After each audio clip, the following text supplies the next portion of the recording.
국회 국방위원회는 긴급 전체 회의를 소집하고 국방부로부터 현안 보고받고 정부의 대책 마련 점검했는데요. 어떤 이야기들이 오갔는지 국회 국방위 소속 정의당 김종대 의원 연결하죠. 김종대 의원 안녕하세요.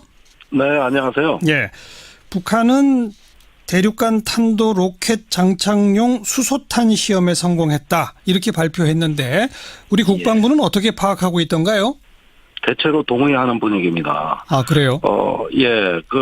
지금 핵탄두 소형화가 4차, 5차 핵실험에 이어 6차 핵실험에 이르기까지 상당히 완성됐다고 보고 있어요. 예. 그러니까 이게 같은 실험이었던 것 같습니다. 이제 와서 보니까 증폭 핵분열탄 시험이라고 예. 수소를 융합시켜서 삼중 수소를 융합시켜 중성자가 튀어나오면 그걸로 우라늄 핵의 핵분열 효율을 급격히 증가시켜버리는 겁니다. 예. 이게 4차 핵실험 때 처음 시도됐고, 그다음에 5차 핵실험 때 어느 중간 단계를 거쳐서 6차 핵실험에 거의 완성된 걸로 보여지거든요. 예. 그렇다면 적은 양의 핵물질로 강한 폭발력을 일으킬 수 있다는 실험이 성공한 거니까.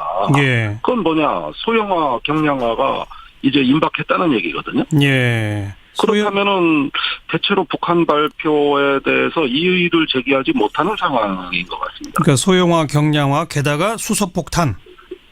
그렇습니다. 예, 거기에다 이제 이번엔 안 나왔지만은 또 미사일 종류를 여러 수로 나누면 이제 다종화까지 되는 것이죠. 네. 그걸 우리 국방부도 대부분 인정하던가요? 일단은 북한 발표를 부인하지 못하고, 예. 그다음에 핵 폭발력이 이전과 비교해서 비교할 수 없을 정도로 획기적으로 높아졌고, 네. 이런 저간의 사정을 봤을 때 북측의 발표에 대해 가지고 우리가 다른 정보 판단을 할 수 없는 상황이라고 봅니다. 예. 그런데 또 일각에서는 우리가 관측한 지진파는 5.7인데 미국은 6.3이라고 그러고, 따라서 우리는 50킬로톤급이라고 하는데 미국은 100에서 200킬로톤까지 이게 나오고, 이런 차이에 대한 질문 같은 건 혹시 없었습니까? 그거 엄청나게 많았는데요. 근데 이 부분에 대해서는 기술 분석이 필요합니다만은 북한하고 제일 가까운 곳에 지진 관측소가 우리나라에 있거든요. 예. 근데 일본이나 미국, 러시아 같은 데는 아무래도 거리상의 그 격차 때문에 오차가 발생할 가능성이 높습니다. 예. 저는 우리 지진 관측소의 데이터를 신뢰해야 된다고 보는 게, 이렇게 가까이서 또 네. 여러 번에 걸쳐 반복적으로 측정한 나라는 우리나라밖에 없거든요. 네. 그렇다면 제 생각에는 50킬로톤 정도의 폭발력이 맞다고 보고, 예. 국방부도 그런 점에서 오히려 미국이나 일본에도 이런 점들을 설득하고 설명할 수 있다고 봅니다. 네. 설령 그렇다 손 치더라도 아무튼 기존의 핵실험보다는 엄청나게 세진 거는 분명하다, 이 말씀이지 않습니까?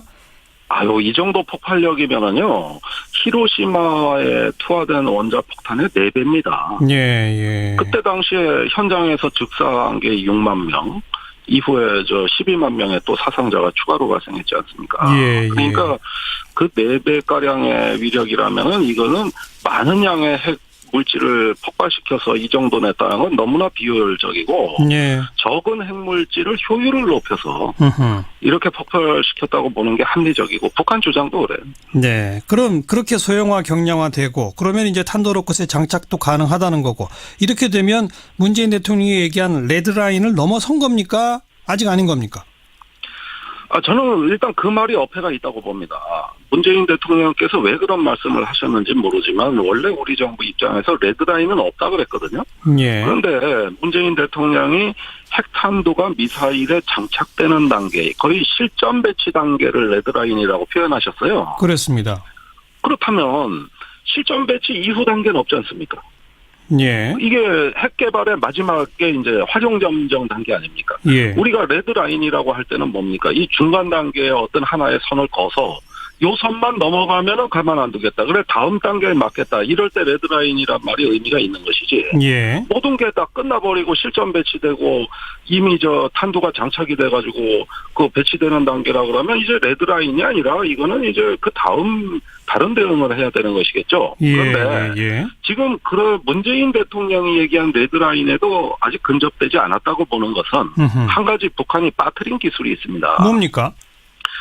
자, 핵을 소형화해가지고 ICBM에 장착했다. 여기까지는 일견 완성된 것처럼 보이지만 예. 대기권에 재진입해야 될 거 아닙니까? 예. 이게 마하 14 정도의 속도로 이제 노동미사일 준중거리 화성 12호 같은 경우 이제 마하 한 7에서 14 정도 속도로 대기권에 진입하면은 온도가 3,000도에서 6,000도 사이거든요. 예. 그리고 작은 빗방울 같은 충격에도 엄청난 충격을 받습니다. 예. 너무나 빠르기 때문에. 예. 그러면은 이게 무사히 손상되지 않아야 됩니다. 네. 그 탄두가. 네. 그런데 공중에서 타버리면 유실되거든요. 예. 그래서 저번에 북한이 화성 12호 미사일을 또 7월 28일 날 ICBM을 쐈을 때 이것이 과연 탄착 지점에 예. 제대로 진입해 떨어졌느냐, 이건 실패로 보는 시각이 강해요. 실패로 보는 쪽이 그렇다면- 많다. 아. 예, 그렇습니다. 일본의 기상관측 레이더가 예. 북한의 고각 발사한 ICBM이 떨어지다가 한 지상에서 3km 지점에서 화염을 일으키며 폭발해버리는 장면을 목격했습니다. 네. 이거는 고열로 인해서 소실된 거예요. 예. 그러면 핵폭발은 일어나지 않습니다. 예. 그냥 잔해로 떨어져 버리고 마는 것이죠. 그러니까 대기권 재진입 기술은 아직 확보 못했다고 봐야 한다 이 말씀인가요? 예, 아직 확보 못했는데 여기서 약간 다른 평가는 미국의 국방정보국 DIA가 네. 내년쯤에는 그 문제를 해결하고 실전 배치될 것이라는 예상치를 내놓은 적은 있습니다. 내년쯤. 예. 예, 그런데 그거는 우리가 아직 직접 눈으로 본 기술이 아니기 때문에 네. 유독 북한이 아직까지 재진입 기술만큼은 우리한테 보여준 게 없다. 예. 이런 점에서 저는 레드라인을 문재인 대통령의 말한 식대로 보면은 넘지 않았다고 봅니다. 그러니까 정부도 대기권 재진입 기술은 아직 미완이다라고 평가하던가요? 그 부분은 굳이 오늘 핵실험이 아니라 저번에 북한이 준중거리 미사일 IRBM을 발사한 29일 날 예. 합참 의장이 그거는 북한도 아직 확보하지 못한 것으로 알고 있다고 답변을 했고, 예. 재진입 기술이 있다는 증거는 없다 그랬습니다. 예. 그런데 미국이 본 것처럼 한 1년 안에 그걸 완성할 수 있을까요? 김종대 의원은 어떻게 보세요? 그게 이렇게 공기의 빠른 마찰을 이겨내는 기술을 상마 기술이라고 하는 건데요. 네. 좀 그렇게 어려운 기술이라고는 생각하지 않는데 이상할 정도로 어허. 북한이 유독 이 기술에 대해서는 우리한테 아직까지 보여준 적이 없어요. 전 그걸 좀 이상하게 생각하는데. 예. 지금은 온통 미사일이 1000km 날아갔네, 2000km 날아갔네, 이런 것만 뉴스에 나가지. 예. 정작 중요한 마지막 단계에 대한 이야기는 북한도 말이었고 우리 언론도 말이었거든요. 조만간 그래서 ICBM 발사를 또다시 할 것이다 이런 예측이 나오던데 그거 어떻게 생각하세요? 현재 북한은 상마 기술을 지상 시험으로 대체하고 있습니다. 예. 예를 들면 강한 통풍기에다가 이제 마찰열을 인공적으로 만들어서 탄두의 재질이 견디는가 못 견디는가 이런 걸 시험하고 있다는 건데. 예. 그런데 북한이 과연 그런 첨단 통풍 장치를 갖추고 있느냐? 상당히 의심스럽습니다. 그래서 모의 실험을 하는 게 아닌가 의심이 되고 이걸 실전에서 시험을 해봐야 됩니다. 네. 그러려면은 이제 나중에 추가적인 어떤 탄도 재진입을 위한 미사일 시험도 가능하다고 볼 수 있습니다. 알겠습니다. 여기까지 일단 말씀드리게 고맙습니다. 네, 고맙습니다. 네, 군사 문제 전문가 출신이죠. 정의당 김종대 의원 설명 들었고 계속해서 국립외교원의 신범철 교수 바로 연결합니다. 신 교수님 안녕하세요. 예, 안녕하십니까. 자, 오늘 밤에 유엔 안보리가 열리지 않습니까? 예. 어떤 결론이 나올 거라고 예상하십니까? 당장 오늘 결론이 나오긴 쉽지 않을 것 같습니다. 예. 의장 성명 정도에서 비난 성명 정도는 나올 수 있겠지만, 예.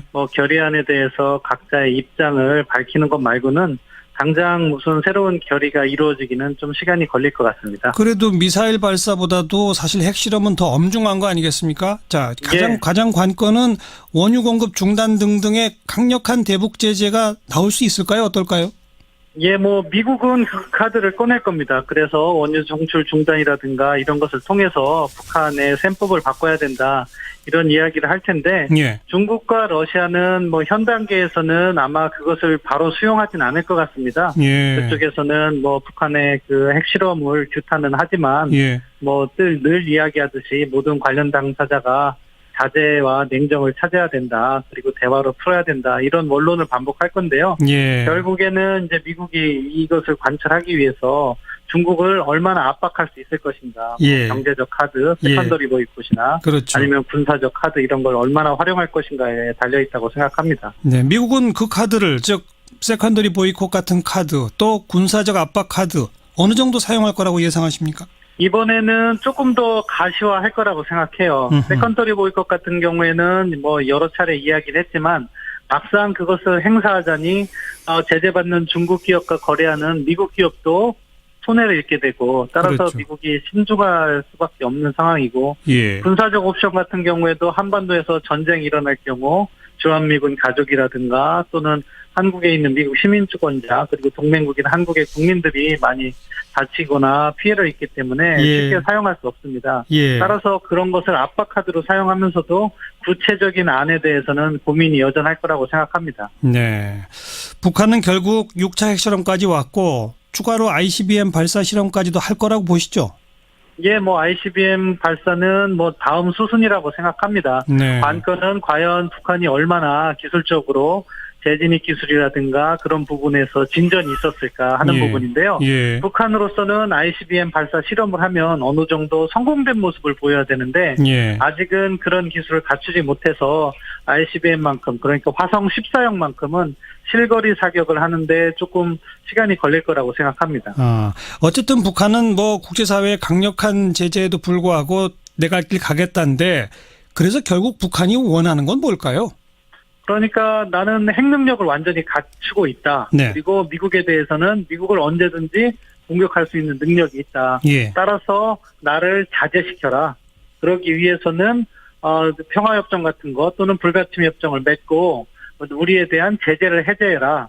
이런 것들이 북한이 노리는 그 속셈 아닐까 생각합니다. 예. 즉 핵국가로 북한을 인정하고 제재도 하지 말아라. 이거라 이거죠? 그렇죠. 미국이 북한을 핵보유국이다 이렇게 인정하기는 어려울 겁니다. 그렇지만 묵인 정도는 북한이 기대한다고 생각할 수 있겠습니다. 예. 그리고 그 묵인의 대가가 북한에 대한 제재 해제인 거죠. 그런데 미국이 과연 그걸 받아들일까요? 미국 현재 입장으로선 그것을 받아들일 가능성은 낮고 앞으로도 매우 낮다고 생각합니다. 네. 하지만 결국 북한이 미국을 공격할 수 있는 ICBM 능력을 갖고 있을 때 미국으로서는 그러한 위협을 해소하고 싶거든요. 예. 그런 차원에서 뭐 어떻게 타협이 이루어질 가능성은 배제할 수 없는 거죠. 그렇기 때문에 철저한 한미공조가 필요한 것이고 그렇기 때문에 북한이 ICBM까지 개발하는 단계를 못 가도록 막아야 하는 것이 지금 우리가 해야 될 일이라고 생각합니다. 그러니까 기존에는 뭐 북미 간의 대화를 통해 뭔가 타협점을 찾는다라고 했을 때 기본 전제가 북한의 핵의 완전한 폐기가 전제였다면 이제는 그렇습니다. 북한 핵을 묵인하면서 타협을 할 수도 있다? 이건 완전히 상황이 다른 거 아닙니까? 그렇죠. 그것이 북한이 노리는 전략적 속셈인데요. 그러니까 북한으로서는 아마 뭐 핵동결이라든가 이런 카드를 지금 얘기하지 않지만 나중에 묵인을 위해서 ICBM 능력 정도는 포기할 수 있다. 이런 카드를 사용할 수 있다고 생각합니다. 예. 그렇지만 그것은 한국에 대해서는 언제든지 위협을 가할 수 있는 능력이 있는 거기 때문에 예. 우리로서는 수용해서는 안 되고 그렇기 때문에 일단 첫 단계로서는 북한이 그러한 능력, ICBM 능력을 갖추지 못하도록 국제적인 압박을 강화하는 데 1단계적인 노력이 필요하고요. 네. 그 다음 상황이 전개된다면 그때는 미국이 그러한 양보를 하지 않도록 철저한 공조를 해나가는 것이 필요하죠. 네. 지금 상황에서 그럼 우리는 뭘 해야 합니까? 우리는 할 수 있는 일이 많습니다. 사실은 지금 북한이 핵실험하고 미사일 실험하고 해서 좀 좌절감이 있는데 네. 외교적 차원 그리고 군사적 차원에서 할 일이 많다고 생각합니다. 먼저 외교적 차원에서는 뭐 우리가 압박과 대화라는 정책 기조를 가지고 있지만 예. 압박도 우리가 주도해서 할 수 있는 건 해야 된다고 생각합니다. 예. 이게 예. 세컨더리 보이콧 해라 예. 이런 식으로 우리가 요구사항을 전달하고 또한 군사적 차원에서는 우리가 지금까지는 재래식 능력은 독자적으로 갖추고 핵 억제 능력은 미국을 통한 확장 억제에 도움을 받았는데 그렇죠. 그렇다면 북한의 위협이 상승할 때 그 단계에 따라 우리도 핵 억제력을 독자적으로 갖추는 그러한 준비를 해나갈 때라고 생각합니다. 우리도 핵무장 준비를 할 필요가 있다 이런 의견이신가요?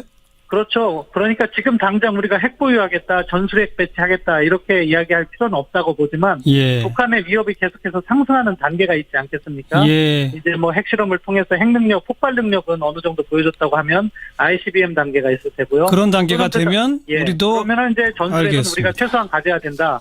만약에 미국이 북한과 어느 정도 타협을 하려고 하면 그럼 우리도 그 상태에서는 독자적인 핵 능력을 갖춰야 된다. 이러한 옵션을 가지고 예. 미국을 대해야 알겠습니다. 된다고 여기까지 생각합니다. 듣죠. 국립외교원 신범철 교수였어요.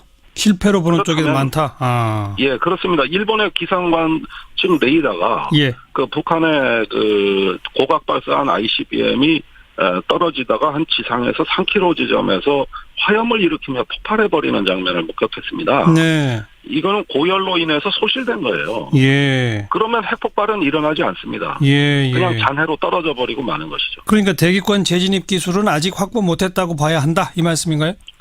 예, 아직 확보 못했는데 여기서 약간 다른 평가는 미국의 국방정보국 DIA가 네. 그 내년쯤에는 그 문제를 해결하고 실전 배치될 것이라는 예상치를 내놓은 적은 있습니다. 내년쯤. 예. 예. 예, 그런데 그거는 우리가 아직 직접 눈으로 본 기술이 아니기 때문에 네. 유독 북한이 아직까지 재진입 기술만큼은 우리한테 보여준 게 없다. 예. 이런 점에서 저는 레드라인을 문재인 대통령의 말한 식대로 보면은 넘지 않았다고 봅니다. 그러니까 정부도 대기권 재진입 기술은 아직 미완이다라고 평가하던가요? 그 부분은 뭐 굳이 오늘 핵실험이 아니라 저번에 그 북한이 준중거리 미사일 IRBM을 발사한 29일 날 예. 합참 의장이 그거는 북한도 아직 확보하지 못한 것으로 알고 있다고 답변을 했고 예. 재진입 기술이 있다는 증거는 없다 그랬습니다. 예. 그런데 미국이 본 것처럼 한 1년 안에 그걸 완성할 수 있을까요? 국회 국방위원회는 긴급 전체 회의를 소집하고 국방부로부터 현안 보고받고 정부의 대책 마련 점검했는데요. 어떤 이야기들이 오갔는지 국회 국방위 소속 정의당 김종대 의원 연결하죠. 김종대 의원 안녕하세요. 네, 안녕하세요. 예. 북한은 대륙간 탄도 로켓 장착용 수소탄 시험에 성공했다. 이렇게 발표했는데 우리 국방부는 어떻게 파악하고 있던가요? 대체로 동의하는 분위기입니다. 아, 그래요?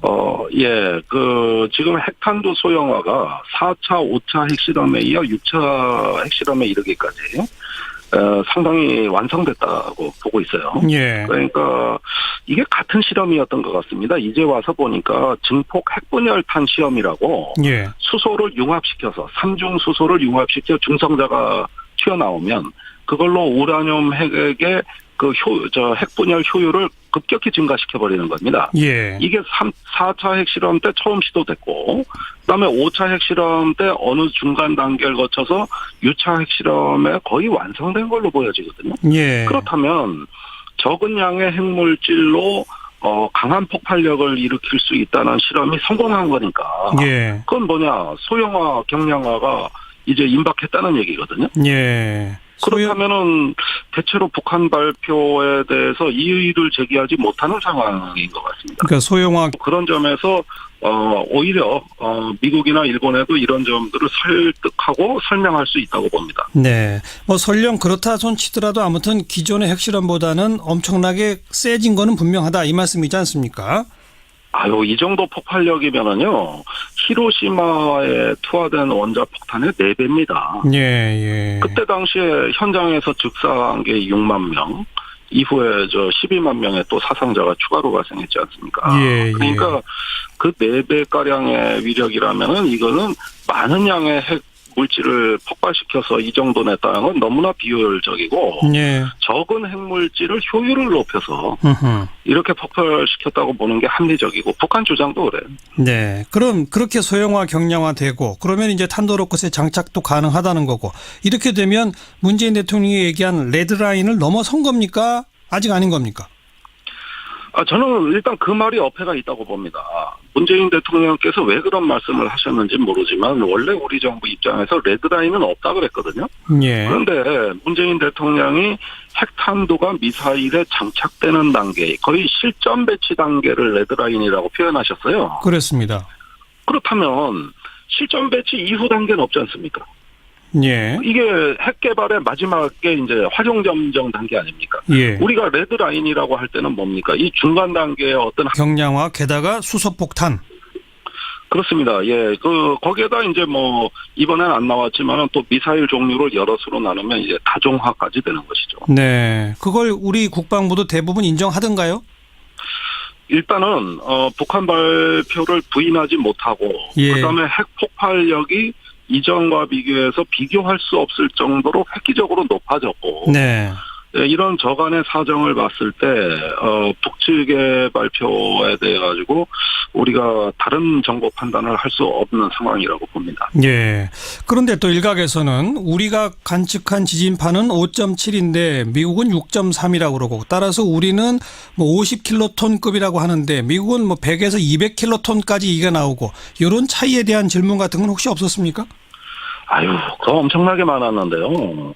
근데 이 부분에 대해서는 뭐 기술 분석이 필요합니다만은 북한하고 제일 가까운 곳에 지진 관측소가 우리나라에 있거든요. 예. 근데 일본이나 뭐 미국, 러시아 같은 데는 아무래도 거리상의 그 격차 때문에 오차가 발생할 가능성이 높습니다. 예. 저는 예. 우리 지진 관측소의 데이터를 신뢰해야 된다고 보는 게 이렇게 가까이서 또 네. 여러 번에 걸쳐 반복적으로 측정한 나라는 우리나라밖에 없거든요. 네, 네. 그렇다면 제 생각에는 50킬로톤 정도의 폭발력이 맞다고 보고 예. 그 국방부도 하나의 선을 거서 요 선만 넘어가면은 가만 안 두겠다. 그래 다음 단계에 맞겠다. 이럴 때 레드라인이란 말이 의미가 있는 것이지. 예. 모든 게 다 끝나버리고 실전 배치되고 이미 저 탄두가 장착이 돼가지고 그 배치되는 단계라 그러면 이제 레드라인이 아니라 이거는 이제 그 다음 다른 대응을 해야 되는 것이겠죠. 예. 그런데 예. 지금 문재인 대통령이 얘기한 레드라인에도 아직 근접되지 않았다고 보는 것은 음흠. 한 가지 북한이 빠뜨린 기술이 있습니다. 뭡니까? 자, 핵을 소형화해가지고 ICBM에 장착했다. 여기까지는 일견 완성된 것처럼 보이지만 예. 대기권에 재진입해야 될 거 아닙니까? 예, 예, 예. 이게 마하 14 정도의 속도로 이제 노동미사일 준중거리 화성 12호 같은 경우 이제 마하 한 7에서 14 정도 속도로 대기권에 진입하면은 온도가 3000도에서 6000도 사이거든요. 예. 그리고 작은 빗방울 같은 충격에도 엄청난 그 충격을 받습니다. 예. 너무나 빠르기 때문에. 예. 그러면은 이게 무사히 손상되지 않아야 됩니다. 네. 그 탄두가. 네. 그런데 공중에서 타버리면 유실되거든요. 예. 그래서 저번에 그 북한이 화성 12호 미사일을 또 7월 28일 날 그 ICBM을 쐈을 때 이것이 과연 탄착 지점에 네. 제대로 진입해 떨어졌느냐 이건 실패로 보는 시각이 강해요.